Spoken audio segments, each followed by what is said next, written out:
we are again with the again हम कृष्ण और अर्जुन को लेके आपके सामने प्रस्तुत है। ओके सो आज हम लोग फिर से स्टार्ट करेंगे फ्रॉम श्लोक नंबर 39 to 42। 39 to 42। तो रीत के हिसाब से मैं स्टार्ट करती हूँ 39 राइट। तो हम लोगों ने लास्ट तक जब पढ़ा था तब हम लोग ने जाना कि अर्जुन इज स्टिल कंफ्यूज नहीं, वो बहुत ही श्योर है उन्हें नहीं करना महाभारत बिकॉज सामने वाले जो है उनके रिलेटिव्स है and he is giving proper reason why not to fight with them. So आज हम लोग जो पढ़ेंगे मतलब श्लोक नंबर 39 में उन्होंने जो कहा है that is so today arjuna is saying with the destruction of the dynasty the eternal family tradition is vanquished and thus the rest of the family becomes involved in irreligion. In shlok number 40 he is saying, when irreligion is prominent in the family, O Krishna, the women of the family become polluted. The degradation of womanhood, O descendant of Vrishni, comes unwanted progeny. So in shlok number 41 he is saying, an increase of unwanted population certainly causes hellish life both for the family and for those who destroy the family tradition.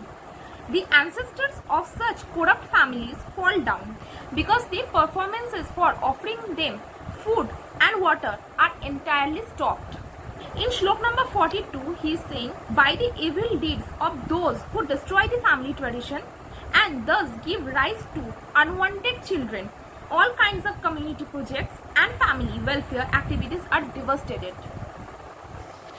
So यहाँ पे कृष्णा जो बता रहे हैं इन्हें कि अच्छा यहाँ पे मुझे समझने में थोड़ा प्रॉब्लम हुआ, मतलब now what he is trying to say. नहीं, अभी तक वो क्या बोल रहे थे कि युद्ध मुझे क्यों नहीं करना है। अभी वो बता रहे हैं कि युद्ध सोसाइटी के लिए क्यों बुरा है।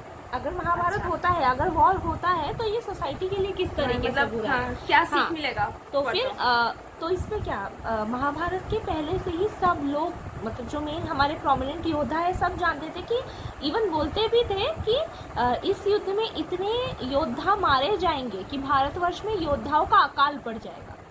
ठीक है, मतलब क्योंकि सभी मतलब भारतवर्ष का हर एक योद्धा तब किसी न किसी पक्ष से युद्ध कर रहा है।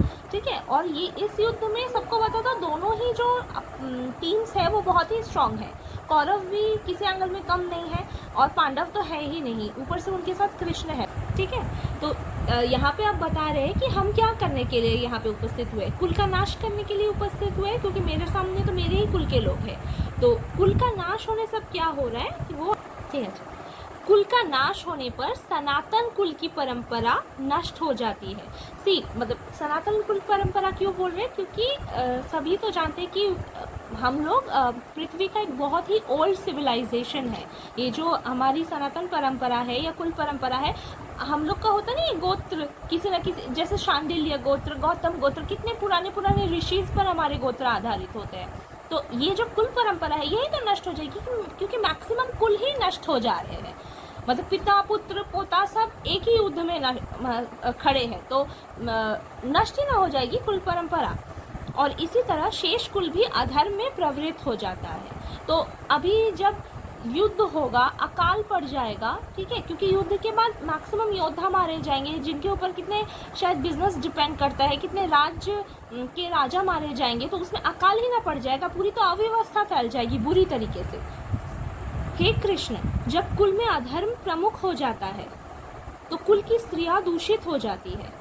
ये क्यों कह रहे हैं, क्योंकि किसी भी युद्ध में हम देखेंगे स्त्रियों पर सबसे ज्यादा अत्याचार किया जाता है। ठीक है, किसी को भी मतलब कोई भी युद्ध जीतता है तो वुमेन को एज अ ट्रॉफी जैसे वो लोग ट्रीट करते हैं। इवन हमने महाभारत के पहले जो बेस है महाभारत का, उसमें ही हमने देखा है कि द्रौपदी का अपमान करके वो एक्चुअली पांडवों को नीचा पांडवों को नीचा दिखाने के लिए उन्होंने द्रौपदी का अपमान किया। ठीक है, उनका तो कोई वहाँ पे युद्ध क्रीड़ा में कोई क्या स्थान था कि उसको लेके आएंगे भरी सभा। और स्त्रीत्व के पतन से हे वृष्णिवंशी अवांछित संतानें उत्पन्न होती हैं।